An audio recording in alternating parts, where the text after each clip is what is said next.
I been living around this morning through rain. Hidden pain, hidden tears. Had to keep them locked away. I done shed so many tears. Heal my heart, save my soul. I buried my heart anew. Devil working on my soul, but I'm so blessed. Leave it up to God, so right now I just worry less. Yeah. Heal my heart, save my soul.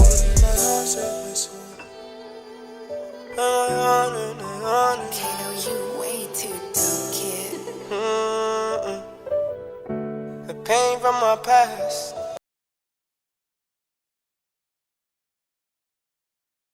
My name is Herb Piper, and right now I am from Winter Springs, Florida. There, I was actually born up in Lower New York State there, but I've spent virtually all of my life down here in Florida.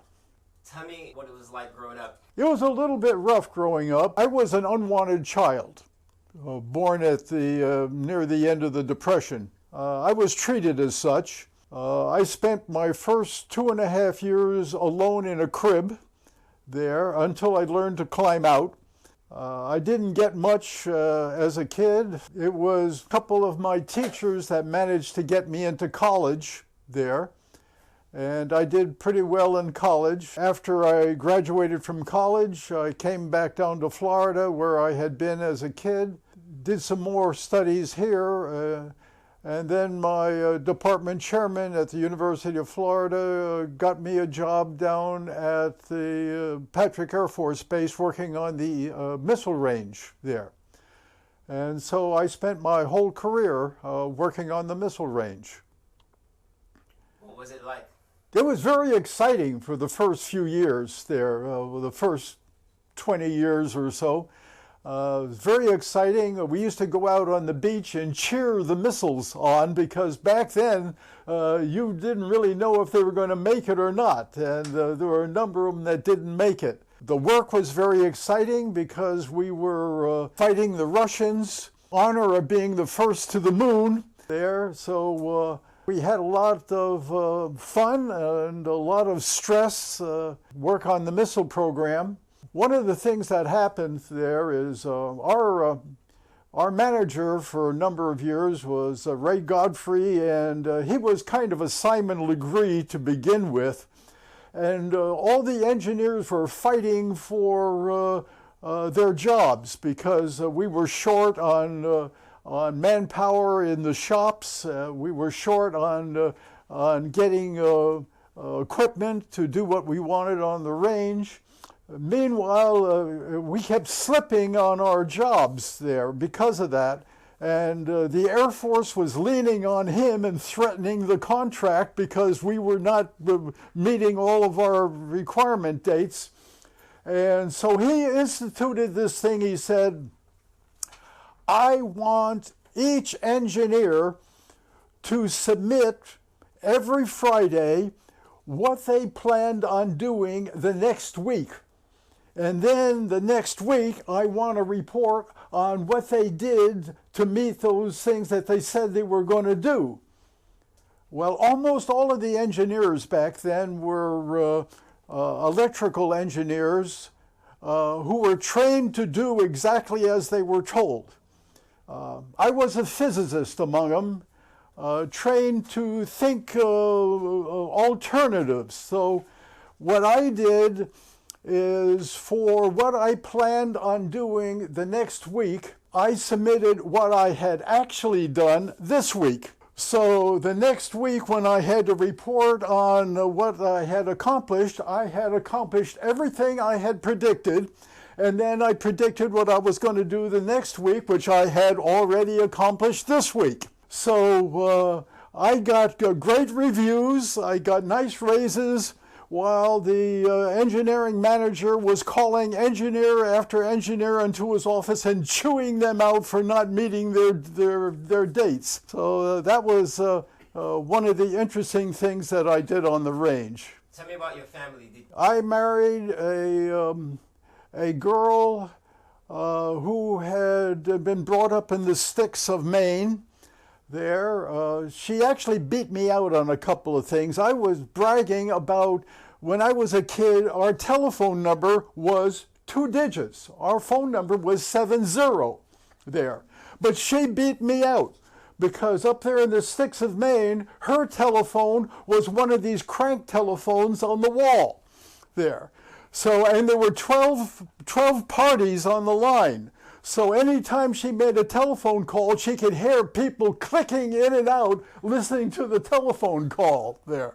But at any rate, we got married. She wanted to start a family. And so we started a family of 2. And I wanted a boy and a girl, and we got a boy and a girl. Actually, we got the girl first. And we got the boy second, and my wife said if the boy had been first, there would never have been a girl, because that boy was extremely demanding as a baby and a small child. My wife and I have been married now for 54 years there. How much work is involved to keep a marriage together for 54 years? Not all that much. In general, we get along very well. We each give each other space. We're 2 different people. We recognize that. I give her space and she gives me space there. We pretty much agree on everything as far as our home style is concerned, and working with our kids and now grandkids and all that. Our family life has worked out quite well. You mentioned earlier about making missiles earlier in your career, and the tension back then with the Russians. What do you think about today, our current state, possibly going to war? Does that bring any old memories of? No, that part doesn't. That's pretty much a different situation there than what we had with the missile program there. I worked largely with the Trident program with range safety. I did back as far as Russia is concerned. Back many years ago, and working with RCA, and I was an optical analyst. And the ships would go out either to the island of Kamchatka off Russia, or in the broad ocean area in the Pacific where the Russian reentry vehicles were coming. And they would film and get radar information on the Russian missiles.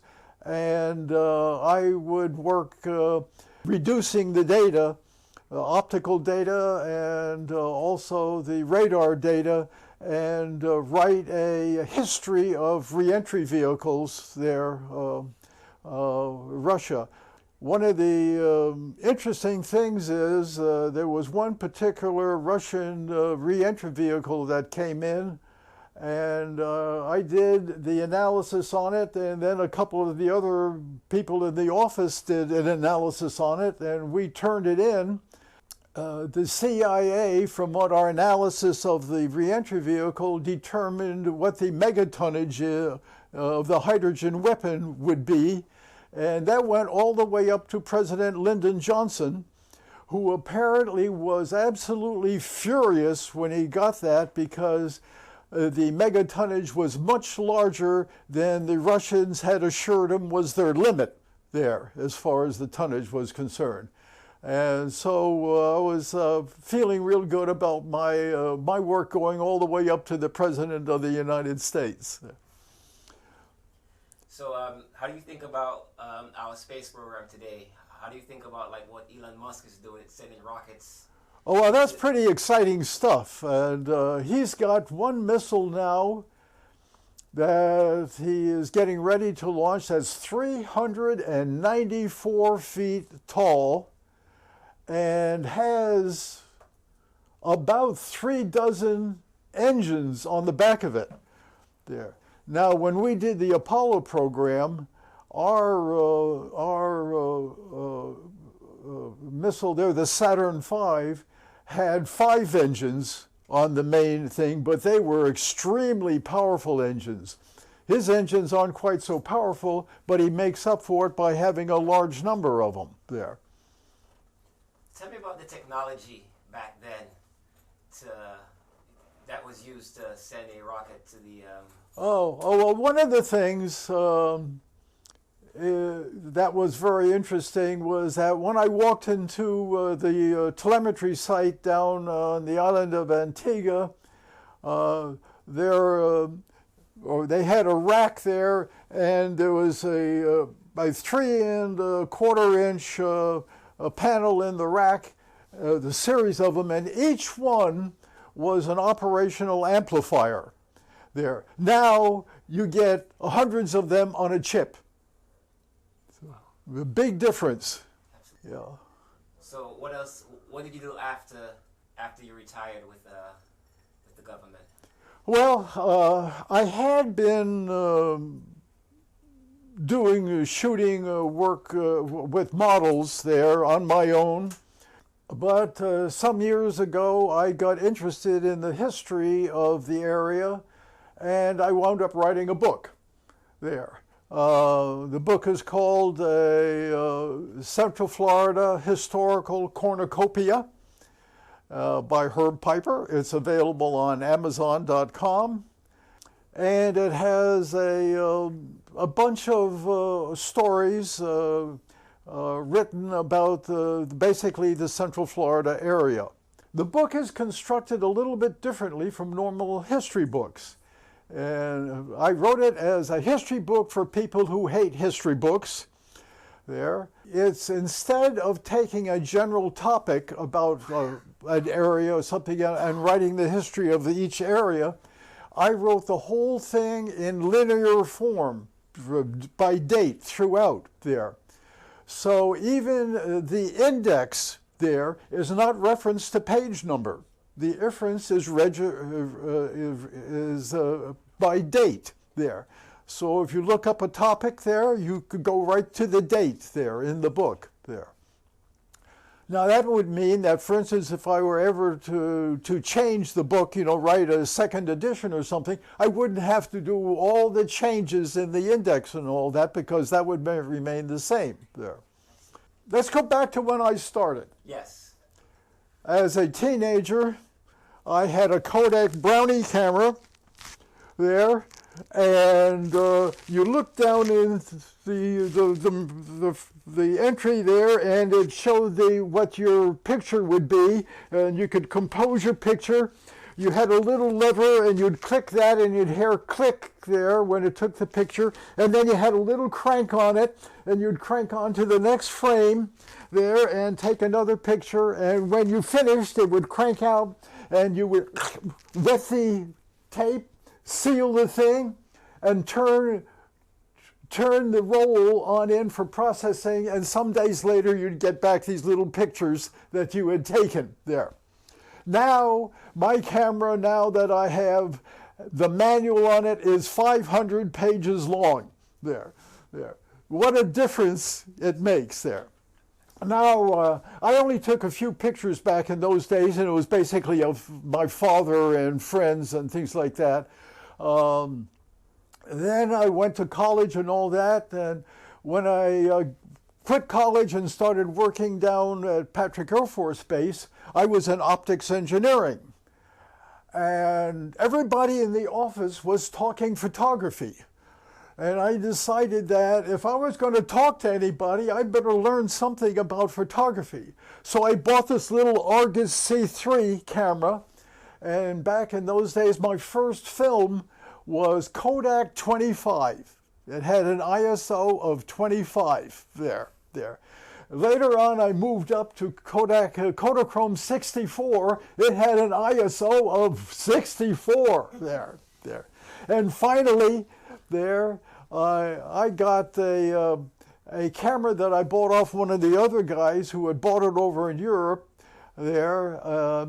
It was a Rolleiflex there. And I got a Rolleiflex for $200 back then. They're in the thousands now. I actually sold it for $400 years and years later. But for the Rolleiflex, I got a film that had an ISO of 160 there that I could shoot there. So I kept moving up in that respect. I started out shooting with a reflector with a 60-watt bulb in it there. One reflector shooting pictures there of a girl there that I took there. I wound up getting a Nichromat there, which is a better camera. I started taking pictures. I worked for Pan American World Airways on the missile range back then. They were the main contractor. And I started going on vacations with them and taking vacation pictures and giving travel logs there in the Brevard County area on the pictures. And then I realized that there was this dance studio about a half-mile away from my new home there. And I went to it and asked about either very good dancers or teachers there, and I started photoing ballet and jazz dancers and things like that, and that was interesting. But I liked the fact that I was showing their figure and all that. So then I thought, well, it would be interesting to see if I could take a picture of a nude there. That was not easy. I went through long stretches of droughts there. I think my record was I asked on the beach or around, I asked a series of 107 girls that turned me down before I finally got one that modeled for me there. And then I discovered the internet there. And my luck changed a bit. Now I was down to where I was asking on the internet about 30 girls before I got one who would model nude for me. But I built up this portfolio there, and finally I hit some point, and it was like going through the mirror in Alice in Wonderland, and I hit it where virtually every single girl I asked to model would model for me. They took a look at my pictures and they liked my pictures and said, yes, I'll be glad to model for you. I started doing that. Along the way, I had been going to, for many years, I've been going to a Cypress Cove nudist resort down south of Kissimmee, and they started up a camera club. And my wife said, well, why don't you join the camera club? At first I didn't, because I knew what kind of models they had there. Their models were running in the 50s and 60s there, and about the same amount overweight. But she said, why don't you join the camera club? So, okay, I'll join the camera club. So I went there, and I went to a couple of their shoot sessions, and I didn't see anything I wanted to bring a camera to shoot, but I shot a couple of models at home. The next time when they have 2 photo shows a year, the next time they had a photo show, I turned in my 2 pictures there. And I won Best of Show. And I won the next highest category in it there, with my 2 pictures. Now, one of the interesting things was, one of the pictures was of a girl. I shot her bent down with her back, and on her back she had a little tattoo there. And I came in one day and to watch what was going on, and a couple of guys came in and they were talking about the pictures, and they came to my picture and they looked at that little tattoo and they were wondering, was that in the picture or was that pasted on? And one of them was rubbing the little tattoo with his thumb on the print there to see if it would come off there. But at any rate, I changed how they did their pictures there at Cypress Cove. They had 3 categories. They had a nude category, which was their Cove pictures. they had a nature category of nature pictures, and they had an open category. Well, they took one look at my pictures there, and they took and made a fourth category, essentially for my type of pictures, which was non-cove pictures there. So now I had something to compete in with other people, and I did very well in that. I actually got embarrassed once because about 2 or 3 times in a row I got best of show for the whole show, and so I turned in a picture of the open mouth of my cat. Yes. Okay, which you've seen, and I put that in the nature picture, and darned if that didn't win best of show there. So I couldn't lose for winning, or I couldn't win for losing, whichever way you want to look at it there. But at any rate, I've enjoyed my photography. Tell me about the best model you've worked with. The what? The best model you've worked with. The best models I've worked with, one of them is right here. Why is she better than the others? Because she enjoys it so much. She has different positions that she gets into and all that are good, different situations. One of the best models that I ever had, her name was Carrie Taylor. The interesting thing about her is that you would put her in a situation and she would just go through a whole series of poses. Every time she heard the camera click, she would go to the next pose. The problem was she did not have the ability to go back to the previous picture, the previous pose. So if I saw a pose that I wanted to take more than one picture of, like zooming in or something or other, I would say, now after I take this picture, don't move, and then I would take the picture, and she would then hold the pose for the next one.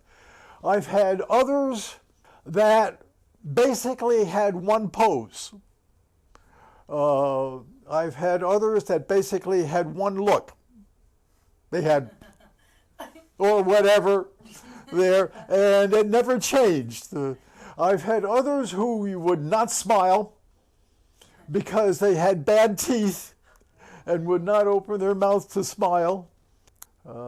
I've had others that were just very interesting to photograph.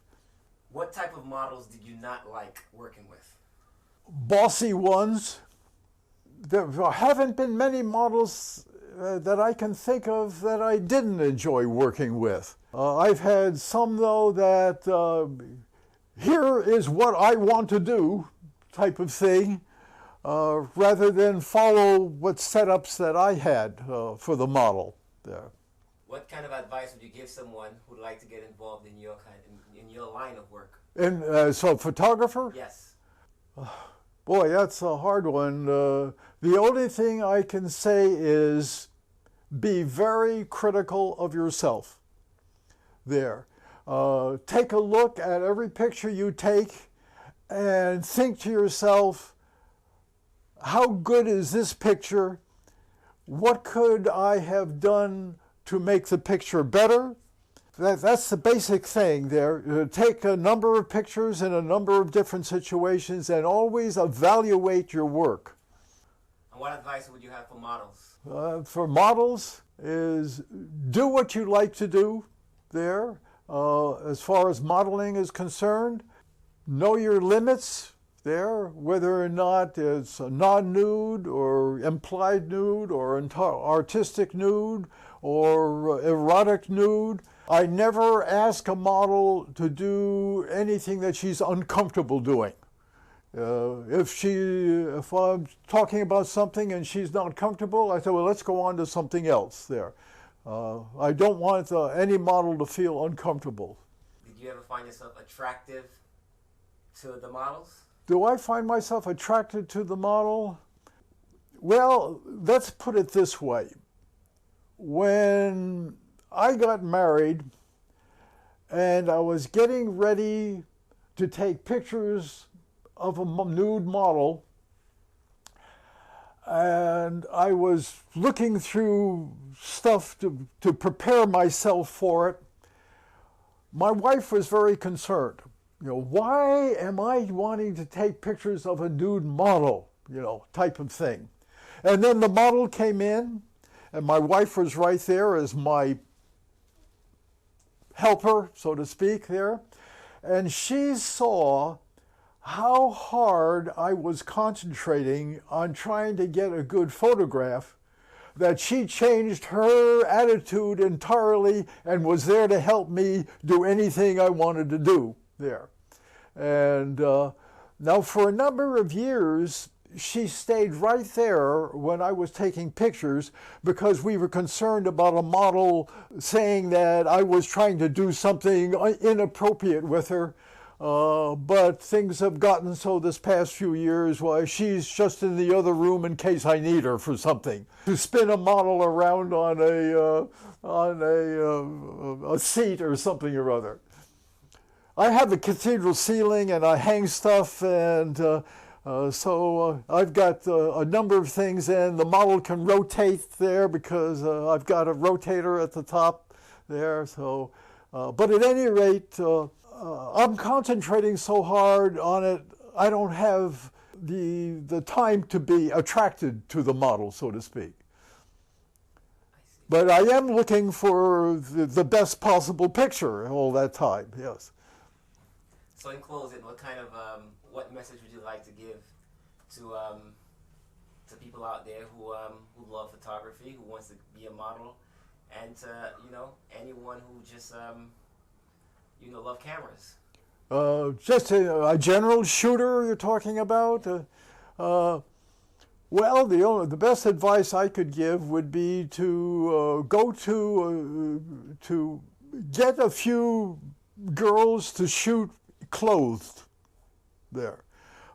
Take the best pictures you can of them. Join a site such as Model Mayhem there. Put your best pictures on Model Mayhem, and then see whether or not any models hit on you for working with them, or you can take a look at other models there and start sending them referrals there to see whether or not they'll work with you, and to start to build a portfolio. Change out your pictures on there until you've got a good set of pictures there that attract people. How do people get a hold of you?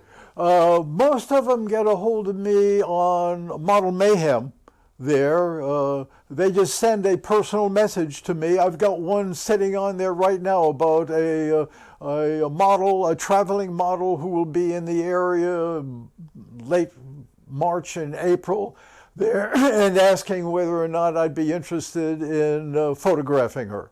So I get quite a few referrals. So what is your name on Model Mayhem? My name on Model Mayhem is Herb P. Herb P.